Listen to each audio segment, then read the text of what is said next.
Hello, and welcome to 7WoveN StatiC, Episode 6, CrimsoN HearTBeaT. I'm your host, David Jr. You just heard Tallest Girl in the World by some cool local San Antonio artists and friends, Miss Victorya Russ and Mr. Josh Kindala of Pastel City Lights. You can check them out on Spotify, Instagram, and YouTube now at Pastel City Lights, or preferably their handles on Instagram at Victorya Russ and Josh Kindala. Links will be in the show notes so you can find them. Thank y'all both for being a part of 7WoveN StatiC. Much gratitude. We're close to the season finale here of Season 1 of 7WoveN StatiC. Just one more episode to go, and I can't be more excited for it. Not because it's the end of a season of crazy hard work, but what it can bring to the last episode of Season 1 to make it eventful. I have been extremely fortunate to be in the circle of some other amazing artists and friends. It is going to be so much fun. I can't wait to get started. Now, Episode 6, CrimsoN HearTBeaT. What to expect, considering it's Valentine's Day week. The stories are going to give a stab at the heart. Let's see how it goes. This is 7WoveN StatiC, Episode 6, CrimsoN HearTBeaT.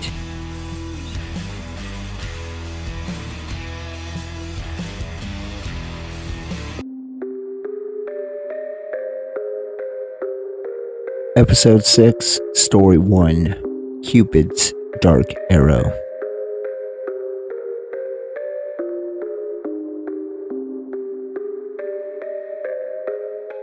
In the peaceful town of Hartsville, Valentine's Day was a celebration of love and togetherness, a tradition deeply cherished by its residents. However, this year, the Festival of Hearts would unfold into a chilling tale of obsession and fear. It began innocently enough with an anonymous love letter found on the doorstep of Serj Jennings, the local florist, accompanied by an ancient, ornate arrow. The letter was a poetic declaration of undying love, but Sarah had no admirers she knew of.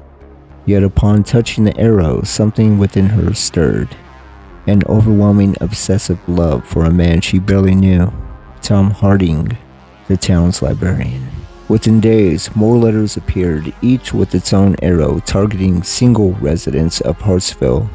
The town, once a peaceful community, spiraled into chaos as those struck by the arrow became consumed by mania, driven love, leading to acts of jealousy, violence, and murders that shattered the tranquility of Hartsville. Enter Detective Anna Lay, a pragmatic officer who had seen her fair share of the town's dark underbellies, and Michael Evans, a historian with extensive knowledge of Hartsville's lore. Both were skeptical of the rumors swirling around the love letters and their supposed curse, attributing the incidents to Valentine's Day hysteria until they witnessed Sarah's transformation firsthand. Determined to uncover the truth, Anna and Michael delved into the town's archives, trailing the origin of the arrows to a legend long dismissed as folklore. The arrows belonged to a scorned witch, spurned by her lover centuries ago, who cursed the arrows to afflict anyone it touches with an obsessive love, ensuring that no one would ever know peace in their love, as she had not. Realizing the gravity of the situation, Anna and Michael embarked on a desperate quest to locate the remaining arrows before more were affected. Their investigation led them to an old estate on the outskirts of Hartsville, where they discovered a hidden chamber containing the arrow's quiver, as foretold in the legend. As they formulated a plan to neutralize the curse, they faced the unexpected challenge of the townsfolk under the arrow spell, who were determined to protect their newfound obsessions at any cost. In a dramatic confrontation, Anna and Michael managed to secure the cursed arrows, enlisting the help of a local clergy to perform a ritual to lift the curse. In the aftermath, Hartsville slowly returned to normal, the victims of the arrow recovering from their obsessions. Though the scars of the chaos remain, the love letters and arrows were locked away, a somber reminder of the Valentines when love turned dark.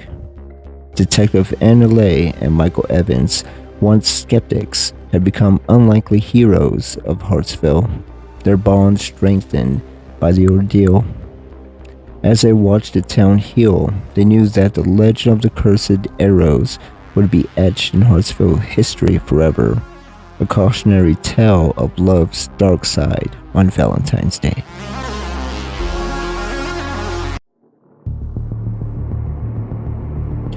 Episode 6, Story 2, The Heart Collector.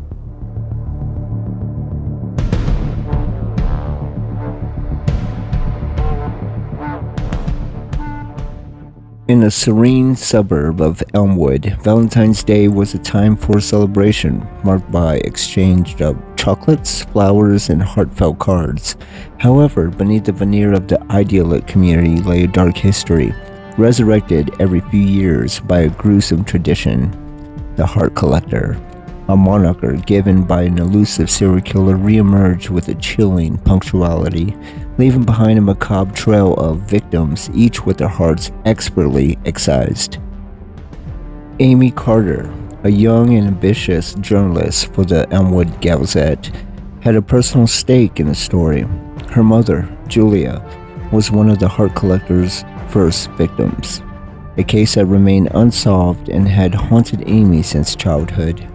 Driven by a mix of grief and a burning need for closure, Amy decided herself to unravel the mystery, her work bordering on obsession.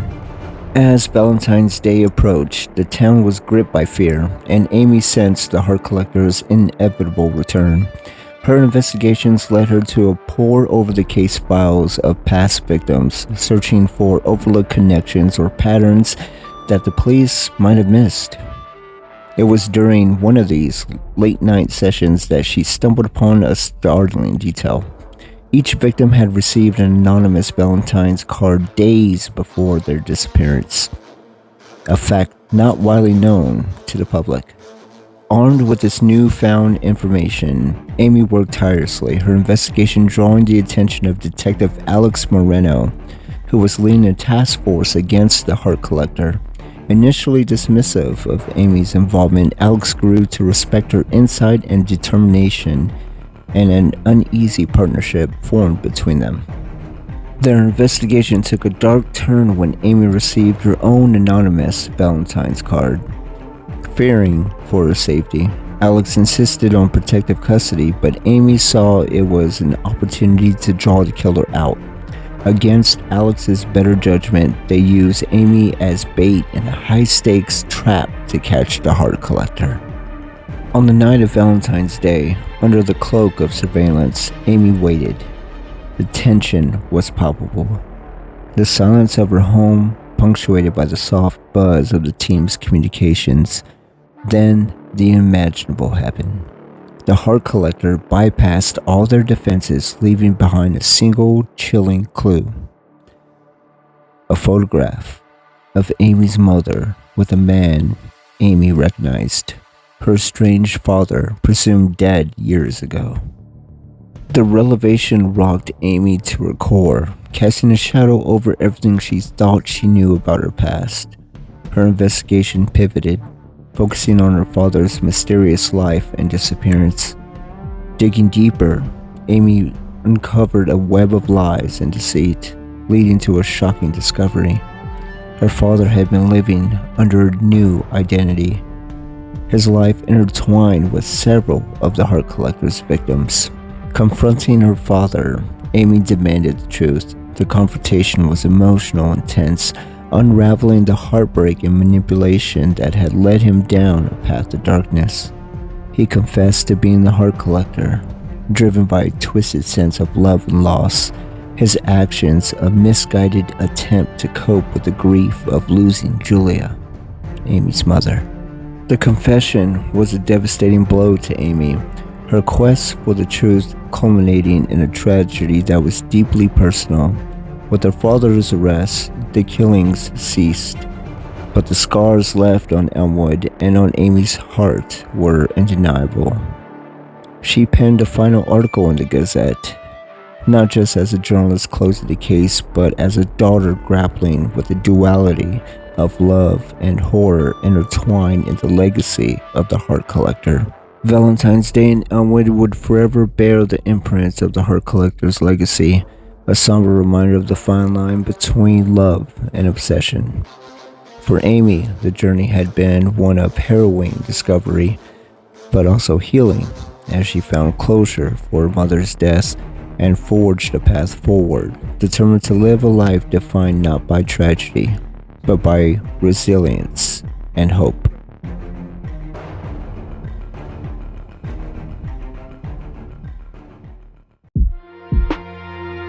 Episode 6, Story 3, Lover's Eternal Bite.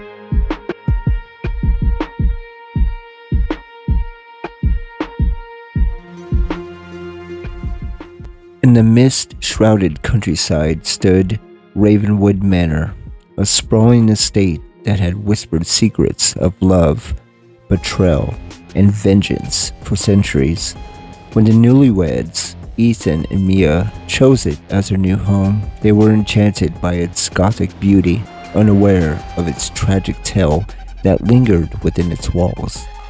The manor had once been the residence of Isabella, a woman of unparalleled beauty and passion, whose heart was shattered when her lover, a nobleman, betrayed her on Valentine's Day, leading to her untimely and violent death.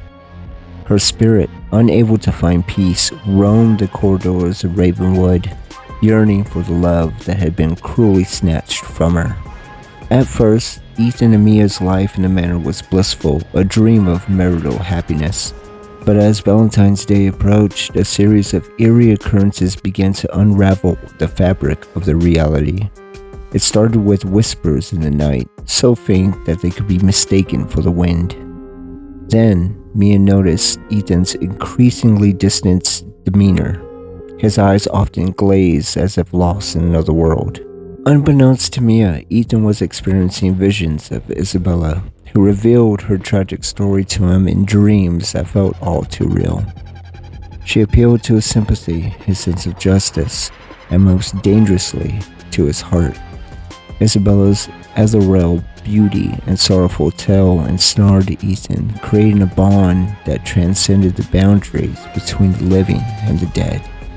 Mia, feeling increasingly isolated in her own home, sought answers in the manor's dusty tomes and diaries left forgotten in the attic. There, she uncovered the truth about Isabella's fate and realized the peril Ethan was in. But by then, Isabella's influence had grown too strong. She was determined to claim Ethan as her own, to fulfill the love she was denied in life. On the night of Valentine's Day, under a blood-red moon, Mia confronted Isabella in a desperate bid to save her husband. The confrontation was a clash of wills, with Mia's love for Ethan pitted against Isabella's vengeful spirit. The air crackled with energy as ancient chants and promises of eternal love echoed through the manor. In a moment of clarity, Ethan saw the depths of Mia's love, a love willing to face the horrors of the past and secure the future. With the strength born of love and desperation, Ethan and Mia joined forces, channeling their bond into a force powerful enough to break Isabella's hold. As dawn broke, the ghost of Isabella, confronted with the truth's unyielding power of love, found solace in the couple's resolve. Her spirit, finally understanding that love could not be taken by force, was released from the earthly realm, freeing Ravenwood Manor from its centuries-old curse. Ethan and Mia, their bonds strengthened by the ordeal, began to rebuild their lives, their love a beacon of hope in the darkness. Ravenwood Manor, now a symbol of their triumph over the past, stood as a testament to the enduring power of love, even in the face of the eternal bite of betrayal and loss.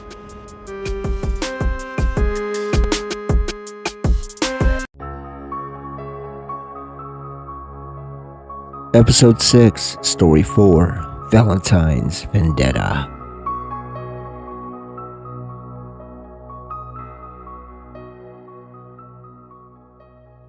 In the small town of Edgewater, Valentine's Day was both anticipated and feared. The town, a serene place for 364 days a year, transformed every February 14th into a setting of a macabre tradition. A shadowy figure, known only as the Red Mask, haunted Lover's Lane, a secluded spot by the lake where couples sought privacy. Each year, tragedy struck, leaving the town in mourning and mystery. A group of high school friends, Adam, Casey, Jamie, and Riley, grew up hearing the tales of the Red Mask Valentine's Vendetta. The stories, passed down through generations, spoke of a scorned lover wronged in the worst possible way, who vowed vengeance from beyond the grave. Skeptical yet intrigued, the friends decided this year they would uncover the truth behind the legend. Armed with flashlights, cameras, and a naive sense of invincibility, they set out on Valentine's night to stake out Lover's Lane. Their plan was simple: catch the Red Mask in the act, unmask the villain, and solve the mystery that had plagued Edgewater for decades. As midnight approached, a dense fog rolled in from the lake, shrouding Lover's Lane in an eerie mist. The friends' laughter and bravo slowly gave way to nervous tension. From the shadows, a figure emerged, clad in a flowing red cloak and mask that seemed to leer at them from the darkness. Panicked, the group scattered into the woods, the chilling laughter of the Red Mask echoing behind them. One by one, they found themselves hopelessly lost, the once familiar woods transformed into a labyrinth of fear. Casey stumbled upon an old, forgotten graveyard, the headstones worn and names erased by time. In the center stood a mausoleum, its door ajar, beckoning her inside.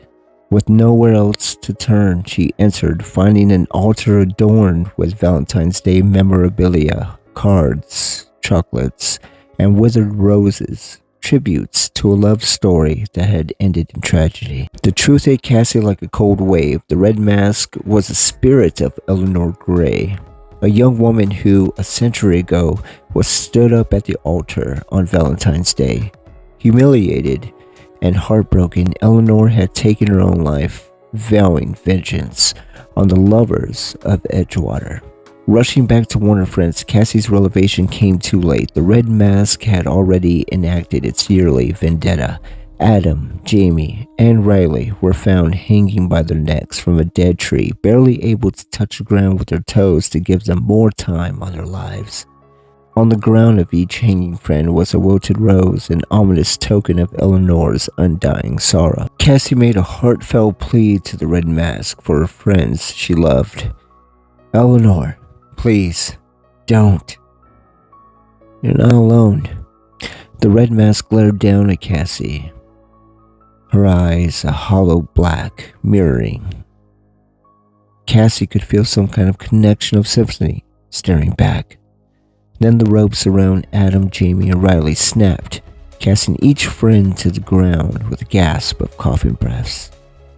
The Red Mask slowly faded away into darkness with the mist. Haunted by the experience, the group dedicated themselves to memorializing Eleanor's story, hoping to appease her spirit. They cleaned the neglected grave, restored the mausoleum, and on every Valentine's Day, left a single red rose on her tombstone. Yet the legend of the Red Mask lived on, a chilling reminder of love scorned and the lengths to which a broken heart will go to for vengeance. And every year, as February 14th draws near, the people of Edgewater watch the shadows, wondering if the vendetta of the Red Mask is truly satisfied, or if their love stories will be the next to be claimed by the ghost of Lover's Lane.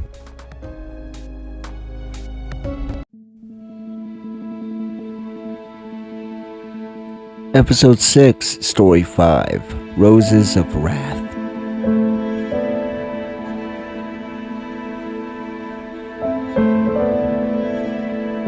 In the tranquil town of Thornwood, Valentine's Day was a celebration unmatched by any other. The streets bloomed with colors, and love was the shared language. That year, the town buzzed with excitement over a new exotic addition, black roses, developed by the reclusive botanist Dr. Simon Hawthorne. Dr. Hawthorne, a man of science and solitude, had spent years hibernizing roses in his greenhouse on the outskirts of Thornwood.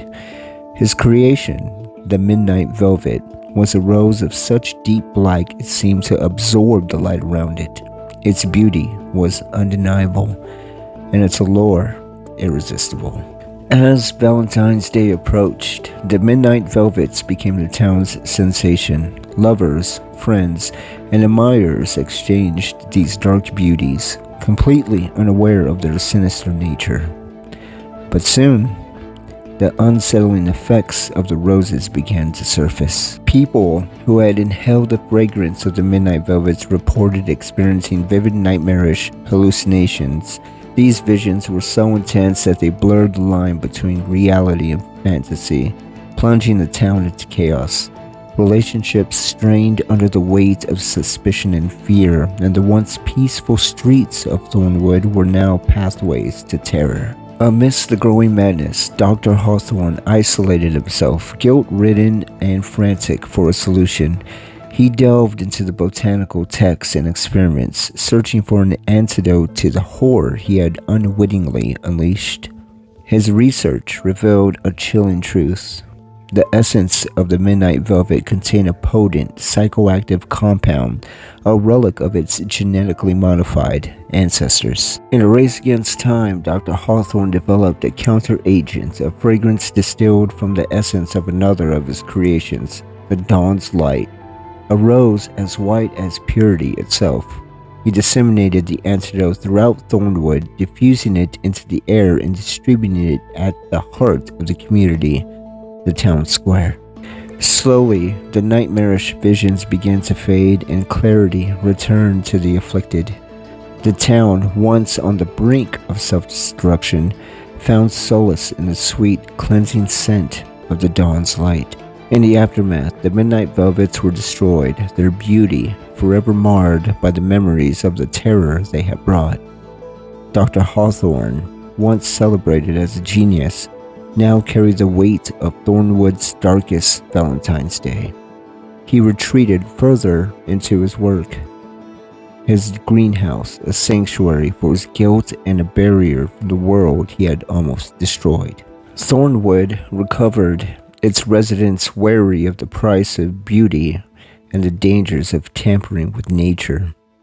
Valentine's Day remained a celebration of love, but the tale of the Roses of Wrath served as a somber reminder of the fine line between innovation and hubris.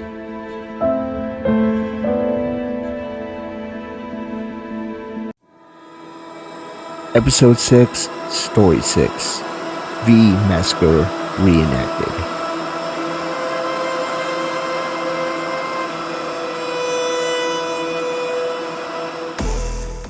In the heart of Chicago, a group of history enthusiasts and thrill seekers found a unique way to commemorate Valentine's Day, a reenactment of the infamous 1929 Valentine's Day Massacre.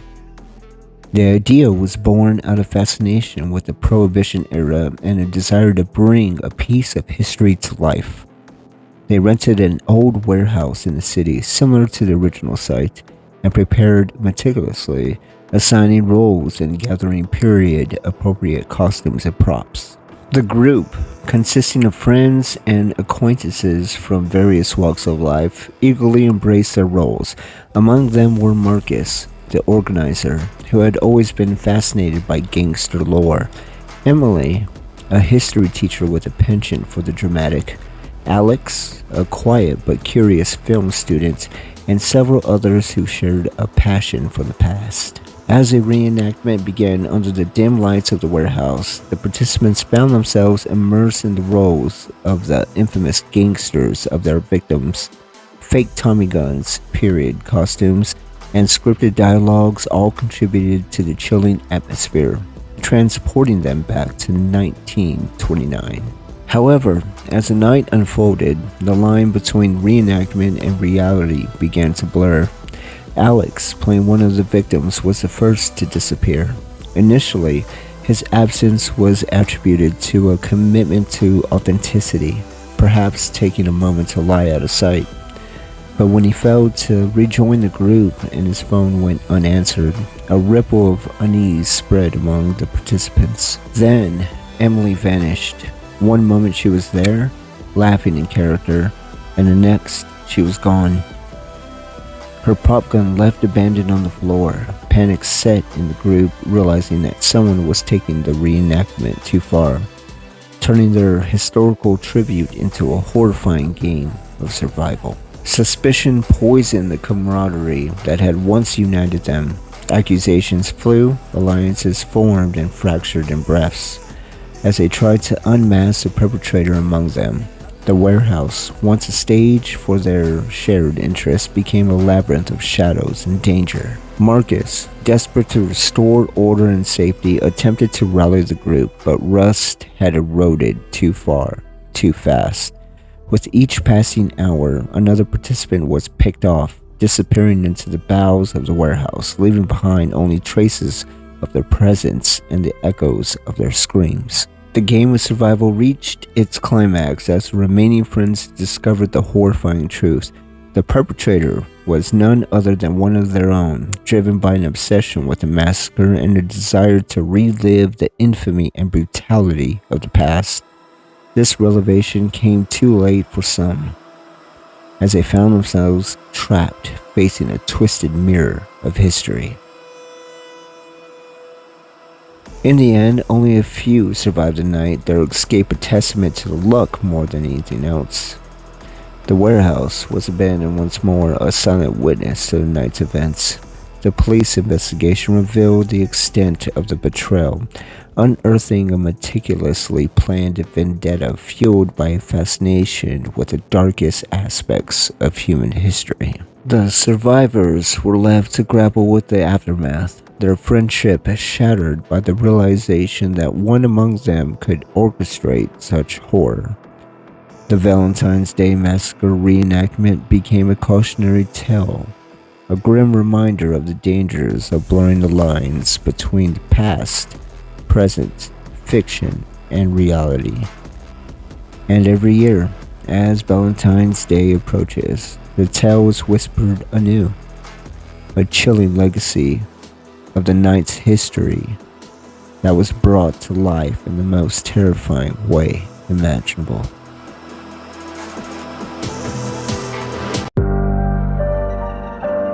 Episode 6, Story 7, Chocolates of Despair.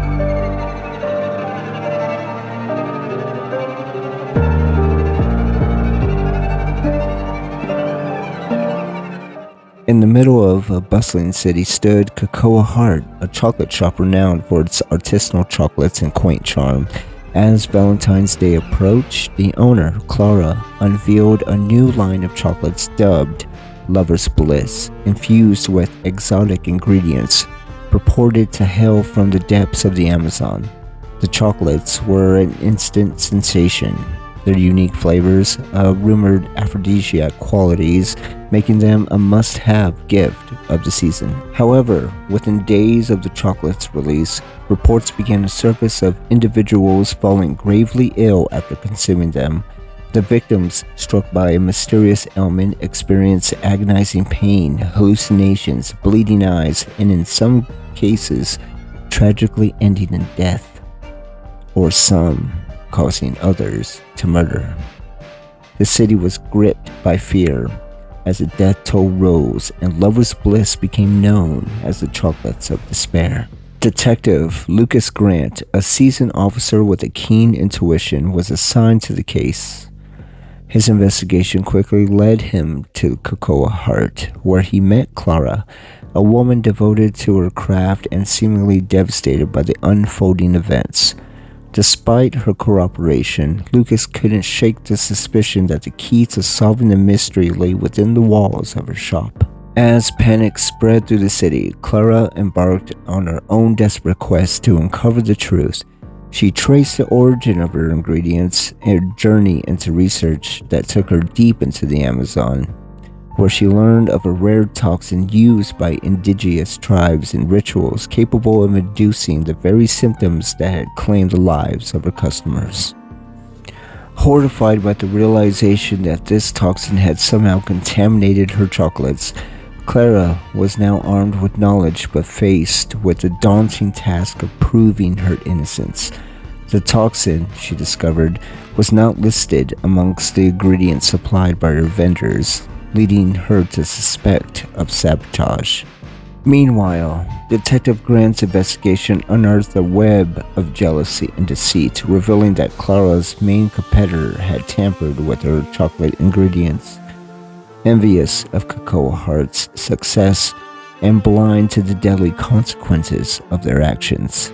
In a race against time, Lara worked with Lucas to trace the poisoned chocolates, recalling them from the stores and alerting the public to the danger.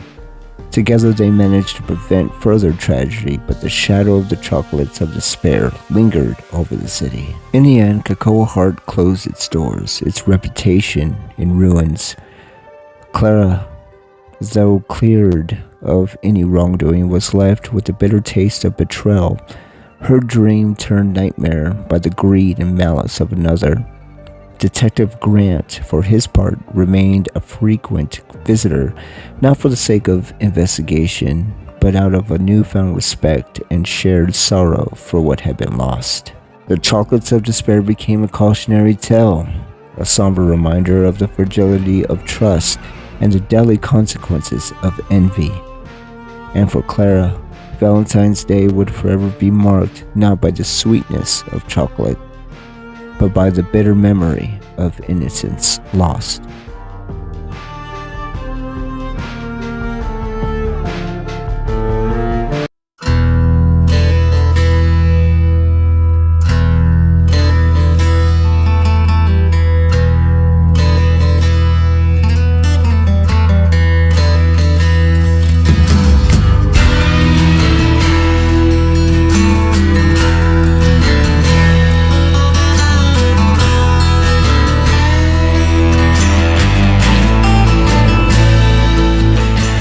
You have just listened to 7WoveN StatiC, Episode 6, Crimson Heartbeat. Special thanks to the featured composers as listed in order.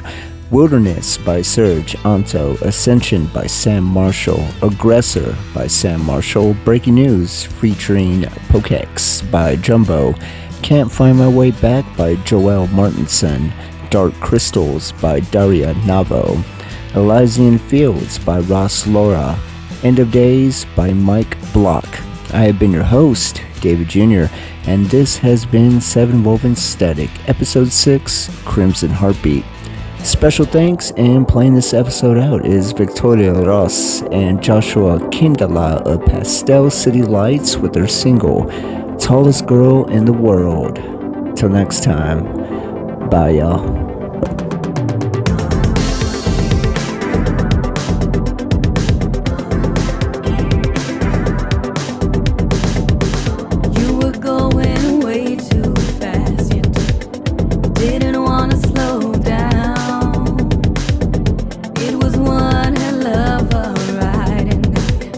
Like this, and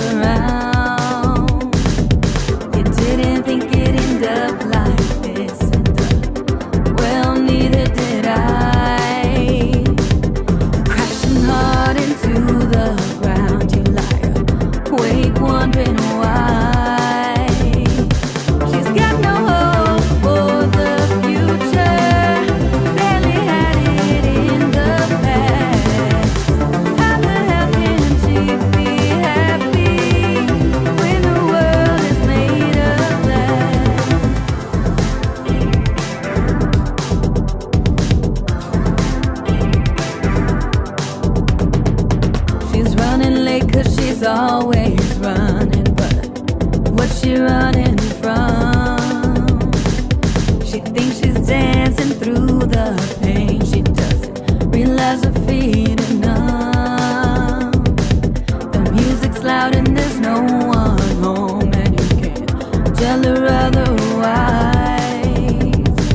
'Cause when the music's loud enough, she doesn't hear her cry.